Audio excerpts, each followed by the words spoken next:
தினம் ஒரு தியானம். என்னை பின்பற்றி வா. யோவான் எழுதின சுவிசேஷம் அதிகாரம் 21 வசனம் 19. மறுதலித்த சீமோனுக்கு மறுபடியும் வந்த அழைப்பு. 3 முறை மறுதலித்தவன், மனுஷரை பிடிக்க அழைக்கப்பட்டவன் மறுபடியும் மீன் பிடிக்கவே போகிறான். உயிர்த்தெழுந்த இயேசுவின் அந்த 3வது தரிசனம். யோனாவின் குமாரனாகிய சீமோனே, இவர்களிலும் அதிகமாய் நீ என்னிடத்தில் அன்பாய் இருக்கிறாயா? 3 முறை மறுதலித்தவனுக்கு 3 முறை வந்த அழைப்பு.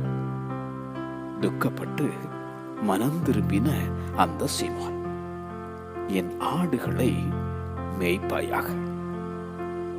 3 முறை மறுதலித்தவனின் பிரசங்கத்தில் ரட்சிக்கப்பட்டவர்கள் 3000 பேர். பின்வாங்கி போனாயோ? மறுதலித்த உன்னையும் மறுபடியும் அழைக்கும் ஆண்டவர் இயேசு. என்னை பின்பற்றி வா, என்னை பின்பற்றி வா. ஆமென்.